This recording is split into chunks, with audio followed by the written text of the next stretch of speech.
What is going on, guys? Thank you for joining us. It is the 9th of April. We're here on the weekly FM show, and we have Fox in the Box FM joining us tonight. Thank you for coming on, pal. Hello, everybody, hello. And hello to people via Twitch through Mr. Fox's channel. People should be listening this evening. There's a nice added extra for us tonight. But the first topic we're going to talk about tonight is the release of the new Football Manager on the tablet. So Ryan is going to talk about that a little bit.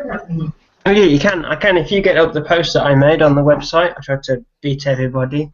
Yeah, no problem. Go on, you start talking as I load it up. Yeah, it was a surprise to me. I believe Sports Interactive called it Project Stink something. I can't remember what they called it. Project Stinkray is what they called it, and they kept hashtagging it on Twitter. Finally, it was revealed yesterday what it is. Football Manager Classics coming out on high-end tablet, so you have to make sure that you have a high-end tablet. The cost of it is $14.99. From what I believe, I spoke to somebody who's actually downloaded it last night. He said it's very good, but on his tablet it's quite laggy. So obviously the high-end is quite serious, but it allows you to immerse yourself fully into Football Manager. It's been running since 2013. Now you can play Football Manager on the move, literally anywhere. Be on the train, be in your car, obviously not driving. I'm not going to advise people to do that, but if you're on a long journey anywhere, start playing Football Manager. Immerse yourself into it. Well, I think want the community to grow. I think when you look at what they've released here, Fox, where they're saying FM Classic 2015, you have 51 nations, 117 leagues, whereas FM Handheld had 14 nations and 35 leagues. So it's a big step up. It is a big step up. Will you be downloading it for your steady trip to work? No.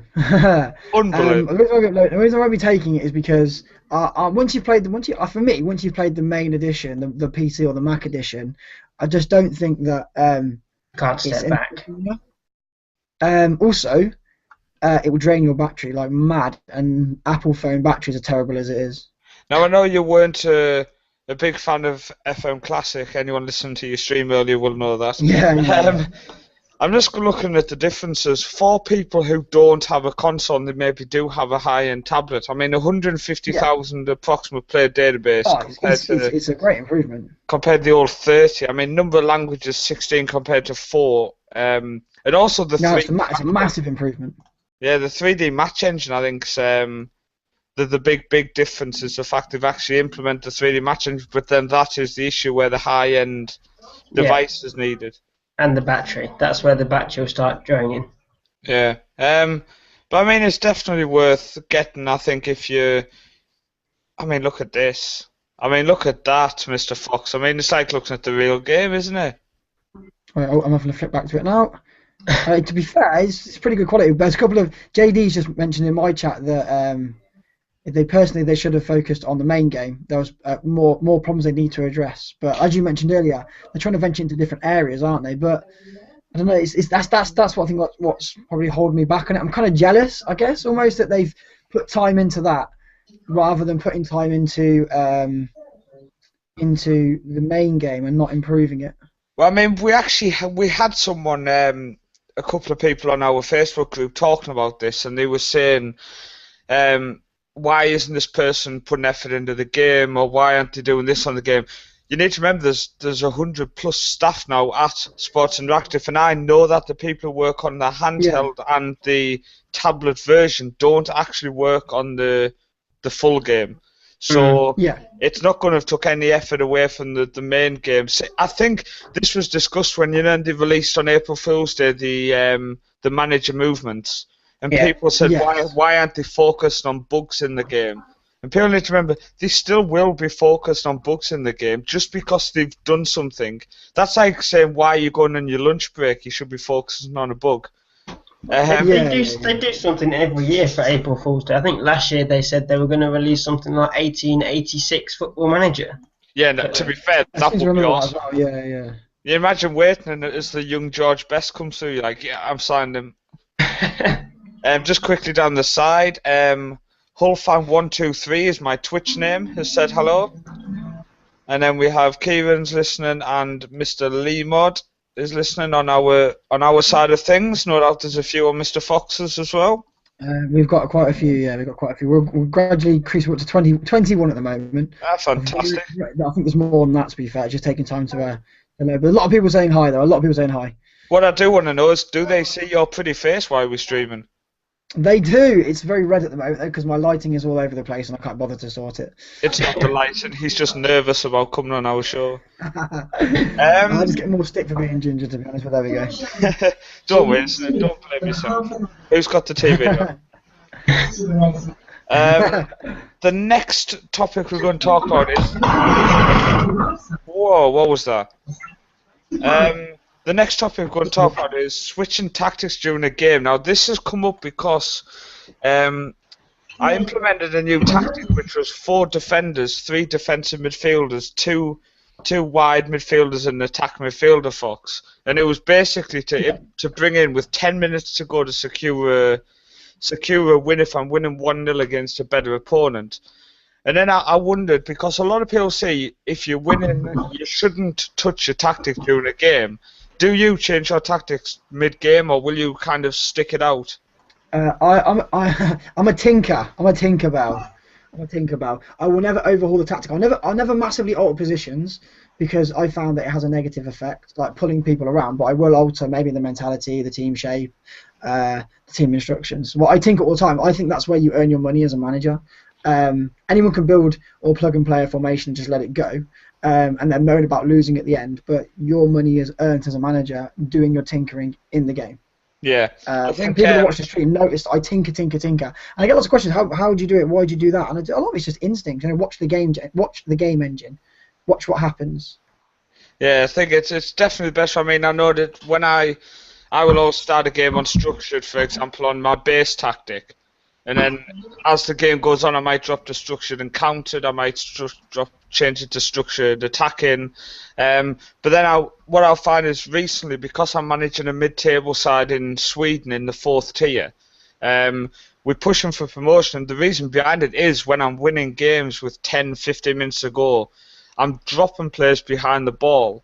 And the opposition is so poor in the first touch and the crossing abilities that they physically can't break me down.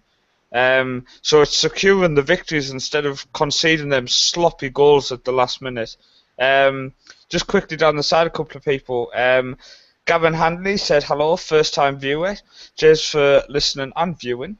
Mr. Lemod has a question for Fox. How does he manage his squad size so the youngsters get the game time they need? Does he, for example, have a structure in place? So let's say 16, 17-year-olds, 8 to 10 games a season, 18 to 19-year-olds, 15 to 16, and so on. Oh my God. Okay. If they're good enough, age doesn't come into it, And like, I guess the one I always look at is he normally turns out pretty bad in most saves. But Billy Waters at my crew save, I just had an affection for him. He wasn't particularly great as a player, but I knew he had a fairly decent PA, so he had potential to be a good player. So I just kept feeding him in when I could. Games where you're ahead, like you're winning by 3 or 4, dropping a couple of them in then. But having them in your first team, if they're good enough, don't leave them in your reserve team or your under 18s. Have them in your first team, and more important than anything, make sure that you have coaches in your first team coaches that can work with youngsters. Yeah. I think one thing I like to implement is if I'm coming up against a team, when you get your report from the assistant, Ryan, and it might say that the team you're playing has lost 5 of the last 6 games. That is the type of opponent I love to throw a couple of youngsters in against a team who are turning up already expecting to lose. Mm-hmm. Give them a chance to play. Well, yeah, that's the other thing to do is if you get those long 2-week breaks in between games, throw a friendly in against a poorer opponent and mix up the kids with the first team. Yeah, it's definitely a good method to get them in. I'm like yourself. If they're good enough, they're old enough. And quite a lot of the time, I do like to look more on the potential more than the current ability. I'm quite actually bad for that, and that is a downside to my management. If people follow my YouTube series, they'll actually see I'm so bad at doing that. In the long run, it works out, but I might sacrifice a couple of points due to that by dropping a more experienced player to just develop that youngster just a bit quicker. Just quickly, he's also asking how does he manage tutoring, and could he explain how he monitors and manages PPM's training and which PPMs he trains for his tactics? Someone Is that wants to me? someone wants to dive Oh. into the Do you know depth of what? your What was the bit before the PPMs? I don't know, I'll just delete the question. Oh, right, okay. It was definitely PPMs though. Just before I go on to that, Callum Hull who thinks in your stream as well, he says that youngsters is all about confidence, which I can agree with big time. But PPMs is something I only started playing with actually like a couple of weeks ago, if that. And I noticed actually I was doing a Watford save, which a lot of you would have seen on the stream. Yep. From watching in my stream, and I had this player called Sanchez Mino, and he kept playing these ridiculous first touch balls all the time, and I was like, I couldn't understand why he was doing it, and I tried to change formations, I took expressive off, I put on individual instructions to make him pass it shorter, and he kept doing it still, and then it was highlighted to me by one of the guys that comes in the stream, good streamers actually called Rodinio, and he was like, check his PPMs, look at his PPMs, and he had tries killer balls often. I was like, okay. So I trained him to take tries killer balls often off, and it got trained off and replaced with something else, and he stopped playing these one-touch through killer balls, and we retained possession better with him. So I was like, I didn't actually know they had such an effect on the game, but they actually do. It's definitely something I'm still learning. Yeah, it's something I'm still learning, to be honest. I'm not. You also be careful with the PPMs on other players as well, though, because I have spotted before, like you've got a right winger who likes to hug the left touch line. There are some that don't match up, or you're playing an advanced forward or poacher who plays on the shoulder of the last defender, and his PPM might be dropped deep to get the ball. Some of them can be used quite well. Where you'll find if you have a inside forward who likes to hug the touchline, you can implement that inside forward stays wide, and then if they hug in the touchline as well, I've found they won't shoot as often, but they'll still cut inside at the last minute instead of trying the crosses. So what they'll do is they'll bomb down the flank, but then they will cut inside at the last minute instead of playing the cross. It's not as effective because obviously with your inside forward you want him cutting in maybe on the edge of the 18, not on the corner flag. Yeah. So you are right there. It does contradict a little bit and drives you crazy as well at times. Well, I still think a lot of the team instructions contradict each other as well. Just like when you click one, it reads out the other ones. Like, it's hang on a minute, though there's other ones that you haven't read it out that are contradictory to it. So I don't know. It's open to debate, really. I think it's a big area that they need to overhaul training still, and I definitely think they still need to do a lot of work on tactics. A lot of modern teams don't actually play a formation anymore. They play systems, and you can't play systems in this game because everyone has to be in a specific position. I'd like to see. I don't know about yourself, Ryan, but I'd actually. Because you can select 3 tactics to start with, and my issue now is I've got obviously my park the bus tactic. I've got my 4-4-2 with this team currently, and then I've got my 4-5-1, which I like to just have as a solid base as well. I'd like to actually see you be able to have your solid tactics, and like you say, have systems within that. So you're selecting maybe 3 tactics linked within that tactic, so you can end up having basically maybe 9 tactics in total. You're lining up as 4-4-2, and then you can maybe scream from the touchline, deploy tactic 3, which means they go into something you've worked with to spin off from the 4-4-2. Yeah, I know you can. It's not really built on at the moment on Footman. You can create match plans where you can set them to do certain things in certain situations during a match, but you're not having these 9 tactics that Paul wants, which can be difficult to create. Maybe it's something that SI may struggle to code, but it's how football teams are going nowadays. It's not tactics. It's just like because all this Fox is, I've got one of my strikers he's my best striker and he's my best central midfielder. So what I like to do is, if I take a 2-0 lead, I'll obviously drop him back and just make it a solid 5 in midfield. Yeah. But what I find when I'm dropping him back into the 5 in midfield and 1 up front, straight away it's dropping back saying, "Oh, we're a bit awkward with this tactic." And it's like, because that familiarity is a big time. Rodinio's just popped in quickly about that PPMs. Funny I should say his name and he pops up. He's always like that. He's always lurking with intent, but he's a great guy. He says big thing with PPMs is obviously people just look at stats when they sign players, but make sure you also check things like PPMs as well, because you could be signing a player that you think are going to be a revelation for you. However, his PPM might be contradictory to how you want him to play, which is very true. So Rodinho is the one that opened my eyes to this PPM business. There you go. I thought he wanted my BBM originally. I thought he was going to chat me up or something, but PPMs, yeah, very important. We are actually looking for guest writers for our website. I don't know if are you streaming this. Can they see what we can see, Fox, or not on your Twitch? They can't. No, I'm streaming my game in the background. Okay, unbelievable. They can hear you though. Do you know what? On OBS, if you stream off websites, it seems to take the CPU usage so high it crashes it. Okay. Well, obviously, if you don't know us, we have footballmanagercentral.com. We're a Sports Interactive affiliate website, and we are looking for guest writers, and a post about PPMs, for example, would be something which would be really interesting for our readers to listen about. So if you go on the website, footballmanagercentral.com, there is a contact us section on there, and you can basically just drop us an email. The email is footballmanagercentral@mail.com with a capital F at the start, or on Twitch @FM_central. Or ask Mr. Fox. He'll direct you as well. Yeah, just to let you know that there are the big 50 are listening to you right now. Big 50. If anyone wants to start writing for a Sports Interactive affiliate website, just drop us a tag. We're always looking for guest writers. And PPMs and stuff like that is always interesting because a lot of people, as you say, might not even check them. I certainly really was the reason I started checking them. But we're 15 minutes in. I wanted to do it every 15 minutes. So, John, just tell us about your weekend. What have you got planned?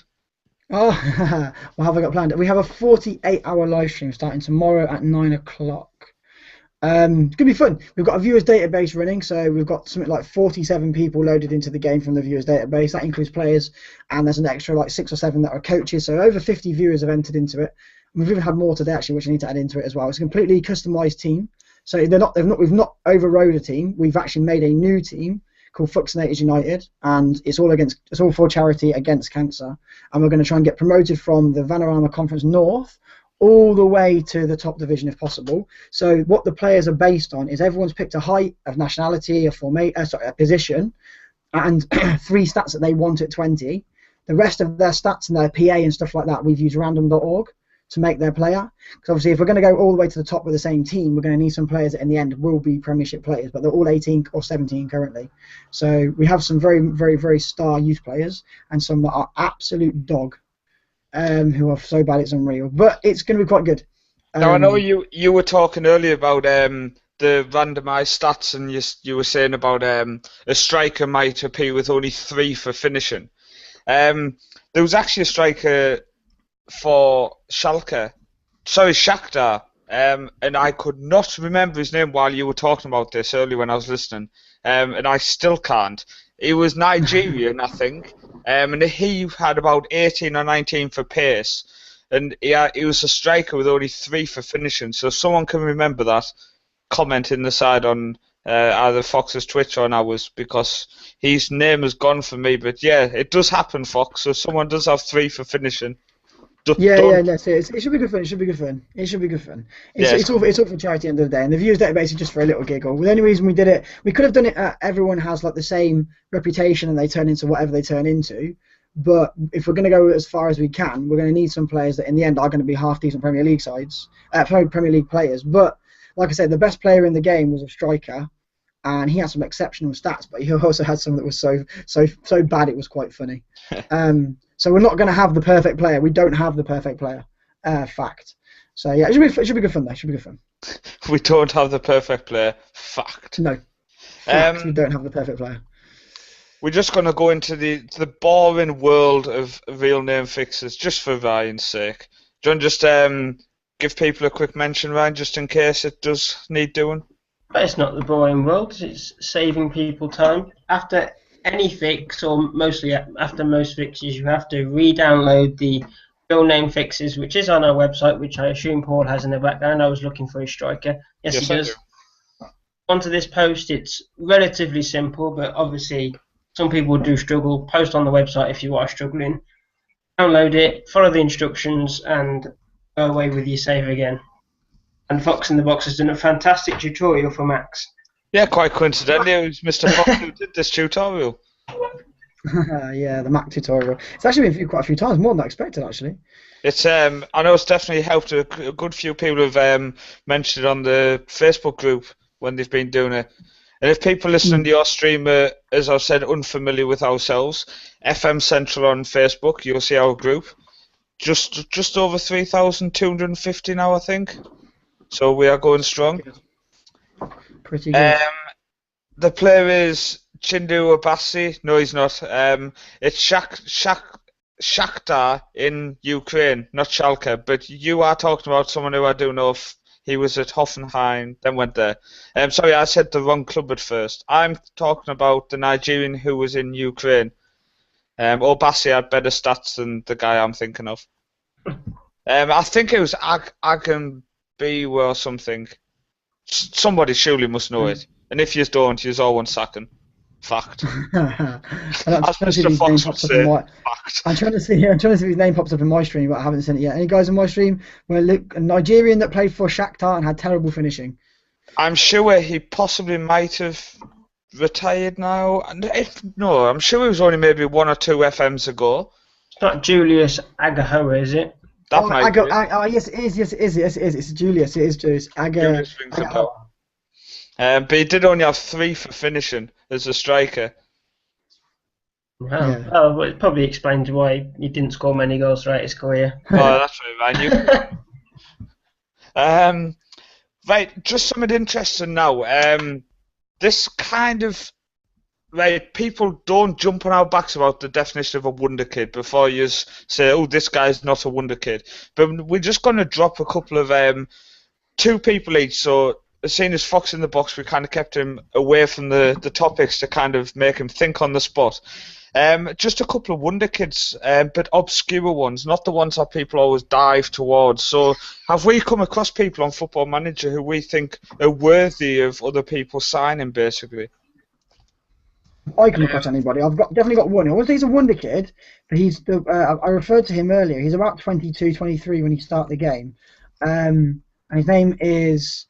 Oh my God, Jaun, as in Jaun, Sanchez Mino, Mino. He's an Argentinian left midfielder. He's very, very, very good. Okay. But in terms of wonder kids, I'm like you, Paul. I'm down the bottom divisions, aren't I? I like fishing down there and seeing what you can find in out of nowhere. So I can't really name any, to be honest. I've got my chat is throwing all kinds of young wonder kids at me now. Absolutely loads of them. We did on the Watford save. We pretty much went off what the viewers were saying for the players, and we ended up with a whole team of wonder kids, and it sucked. But there's loads being thrown at me, like Bettinio, Sergio Diaz, Corley Woodrow, Junamai or Junamawa. I'm going to get butchered now because I can't read these names, and my stream will take the mick out of me. But there's quite a lot. Someone just come up. What about the midfielder from Crewe? Yeah, Billy Waters for me. If you play him enough, Billy Waters is an absolute monster. There you go. His stats don't show it, and he has some really, really bad pros and cons. But he always seems to play well if you're always constantly praising him. That is one thing, though, play on performance, isn't it? Because there's some people whose stats are not the best, but they will constantly give you 7s or 8s. Yeah. When Billy Waters is down as being... This is it, right? The first season in the Premier League with Crewe, Billy Waters is down as an inconsistent performer. He got the player of the year for the Premier League and ended up with the highest consistent performances out of everybody in the entire league. So it's like, hang on a minute, how true are these pros and cons? But there's some more. I'll just throw some more out for you. Zivkovic, Alex Samuel, Ashkan apparently. That's probably, I think it's a troll one. Human Tariq, Bruce Wayne. Sign him up. Anwar El Ghanzi, Lucas Anderson. There's a holding midfielder that plays in Real Madrid. I can't remember his name though. Some of these guys will tell me in a minute. But there's loads. There's loads this year, isn't there? There's one. Do you want to check a couple?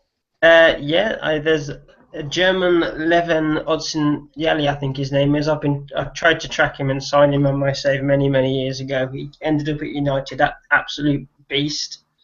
Lucas Silva, that's the player, right? Okay. Yeah. Okay. I'm going to have to try and think of a few. Maybe look back on my save that I was looking over. I'm going to stick to the country I live in. So the first one I'm going to give you is Bjorn Inge Utvik. He plays for Sogndal. You can sign him on a free transfer when you start because his contract's running out. Born in '96, so he's only 18. And that guy is, in my opinion, he becomes Premier League quality. So for a free signing, and he'll go to loads of different nations. I've had him at the clubs I'm managing, which are random clubs. So he's absolutely quality. Bjorn Inge Utvik. And I think for my second one, I will also again stick in Norway. I'm going to say Sander Svensson from Molde, who is a 16-year-old striker. And he has many, many tens. And he will... Oh, someone just died. And he will turn into a very good striker, so he's definitely worth snapping up. So Bjorn Inge Utvik and Sander Svensson from Molde and Sogndal. There's another one out of your way as well, Scandinavia way. Christoph Agier, he also turns into an absolute monster, and you get him really cheap at the start as well. Yes, I think you can get him for a couple of million. He's always out of my price range, but I've noticed he always turns into a wonder kid. The Football Manager Whiz Kids are listening. So just listening, James, no doubt. Sergio Diaz, age 16. I think that's the person I signed from under his nose on a network save we're doing. And Ali Adnan, age 22. No spring chicken, but Wonder Kids material. No spring chicken at 22. Jeez, makes me feel like I'm dead. But we will go on to the next topic, which is Ryan's Tika-Taka, but I think Ryan has actually muted us for a reason. So he is away at the minute. So what I'm going to do is we are coming up to the hour again. So what I want to do, Fox, is I want to ask what happens if your save goes tits up and you lose your job? Another one. Depends really. If you're doing a one-team save, like if I was to get sacked in the crew save, I'd just end the save and start a new one altogether. But if I was to get sacked in a save, which is just kind of a move about one, and there's no real ties on it, then you just move around it and go in a division you've never been in before. Like the save, if you're on my stream right now, the save you can see in the background, we started at a non-league side in Portugal, went to a professional side in Turkey in the second division, and we're now in the second division in Northern Ireland. It's an amateur division, and it's interesting playing these obscure places. Just going on the wonder. It is, and obviously people who don't follow the website and stuff, Ryan's been doing one since Football Manager 15 came out, I think. And he started Coventry, then he went to Portugal, Russia, Belgium, a couple of non-league sides in England, and then he ended up going up the divisions in England, and then he went to Barcelona, PSG, then Barcelona. And he's won the Champions League numerous times now, and he's just trying to get to Man United, but unfortunately they don't want to sack the manager. And Ryan is back with us, so hello, pal. I am back. They don't want to sack him. They just keep giving him a new contract, but keep watching them, and they seem to be falling this year. So who knows? Yeah, sack the manager. The final season. But now we're going to talk about your 4-2-3-1, Ryan. Yeah, it's a tactic. This one is the one I originally created with Serbia back in, I can't even remember. You're going to have to click on one of the screenshots. When did I create this one?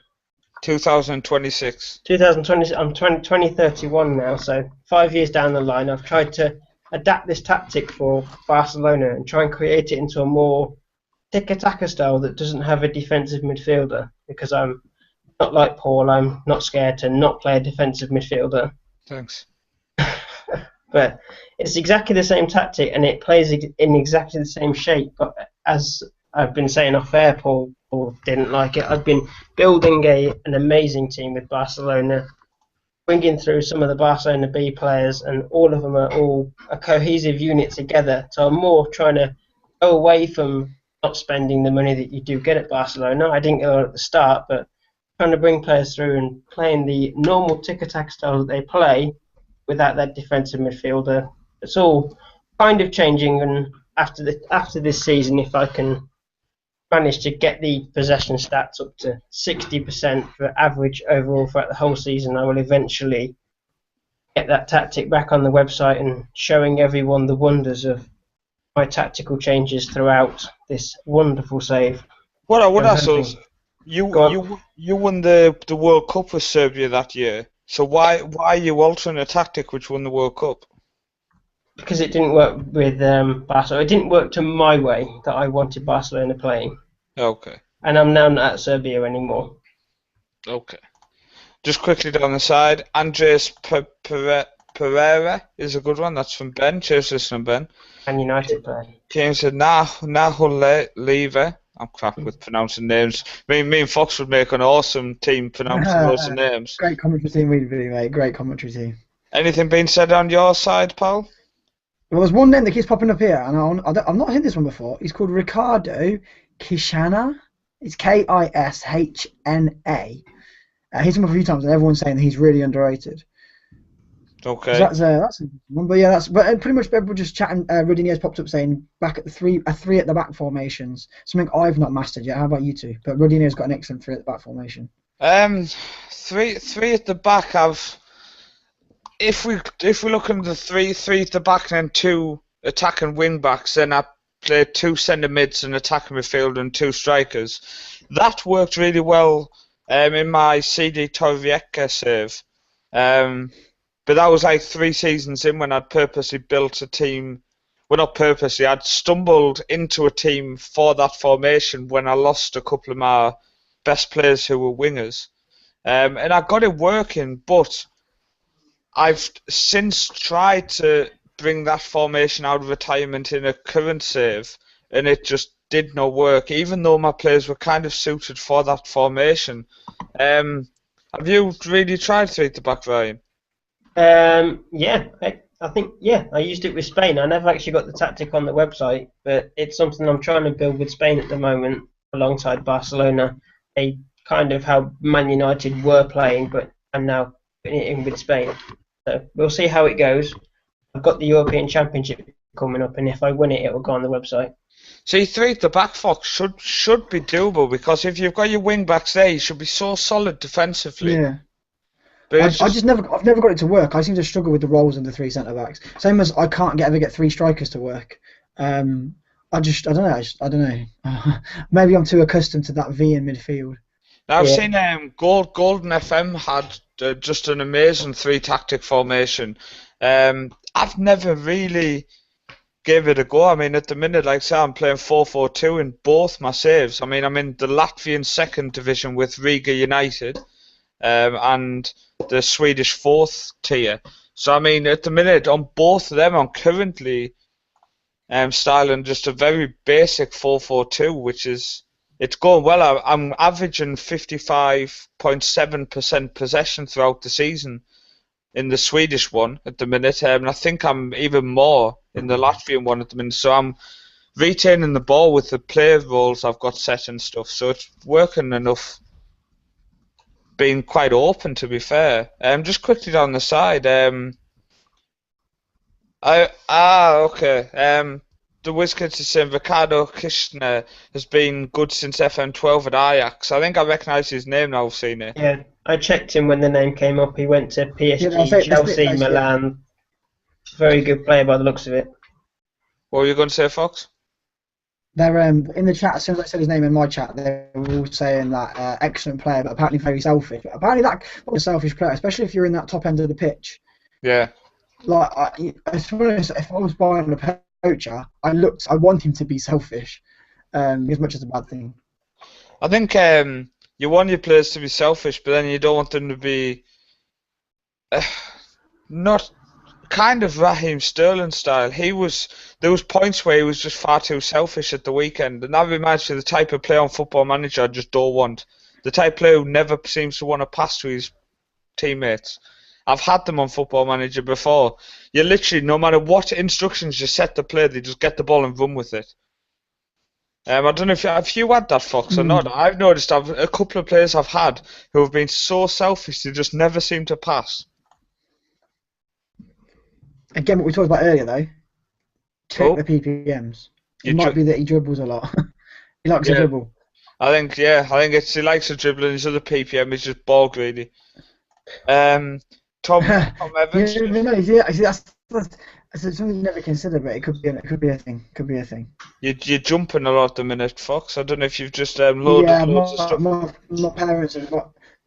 No, people have just came home, so they'll be connecting to the internet, so it should be fine now. Just quickly, Callum Joby said, Deanery has always been very selfish for me and he hates it. It's so frustrating. But like they said though, in the cons maybe, it'll either be in the cons or the PPMs like they say, or in both, it'll say something about them being just basically ball greedy. So again, it points to the check the PPMs.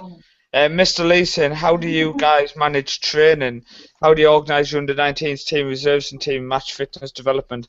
My under-19s, I always set their training to ball control. I don't know about yourself, Fox. Do you ever touch stuff like that? To be honest, I hate the training side of it. Am I sounding okay now? Yeah. No, you're still jumping actually. Okay, I'll keep talking. Jumping. Okay. Okay, give me a second. Yeah, what I was going to say, lads, is personally, I think I would love to see FM go backwards in the training style. There used to be the option where you could do your defensive, your midfield, and your attacking training, and you could set the intensity, etc. for that. I just wish they would bring that back. And I think it was in Championship Manager, like in the turn of the century, you could just basically drag the players in. So if you wanted, for example, Di Maria, because he's just been talked about in the attacking side of things, you would drag Di Maria into your attacking training, then you would select intense training for ball control, medium for fitness, none for defensive. Ryan, do you remember that, or are you too young? No, I do remember that. I genuinely think that was a fantastic setup for the training, because you went on your attacking side of things, and you had all the boxes for the fitness side of it, the ball control side of it, the attacking side, the defending side. So you would obviously select, right, I want my attackers to do no defensive training, for example. I just wish they would implement something like that again, because it was more in depth than it is now, which is just crazy to think. Yeah, it seems very regimented in how they're doing it now, as if you set defensive training, you need to do defense. So you don't want using forward, and he's I'll do some defensive training today. Yeah, it's so frustrating. Just quickly looking there, do you simply have all the kids in under 19s with the best 2 or 3 new users? So first thing, also, do you always stick to a certain squad size? Sticking to a certain squad size, no, but I do like to have all my players in one screen, if that counts. I hate scrolling. If I have to scroll, I will dump people in my reserves. Fox is back. Do you do that, or? Can you hear me all nice and clear now? A little bit. Do you want to attempt to explain? My God. Do you have a certain squad size? No. No. Depends on what division we're in. If the higher you are, the smaller the squad. The lower you are, you need a bigger squad because of injuries. Yes, and the fitness issues, the lower you are, the worse they are. They get so tired so quickly, Ryan. Yeah. And don't use our training recommendations. Yeah. You'll see that on the post. Yeah. A very in-depth training post on our website, which looked into different ways of training throughout the season, what affected that on players' happiness, players' injuries, etc. And what did you find in the low league, Ryan, without giving it all away? They weren't happy, put it that way. Either way, even when we set it to low, they weren't happy. Set to low, they weren't happy. Set it to high, they weren't happy. What I would ask is, I personally do not do individual training in the low leagues. When I'm in the low leagues, the ability of the players isn't high enough. It doesn't justify me spending time to train these unless I get a player through my youth system who is touted to be a lot better quality than he's at.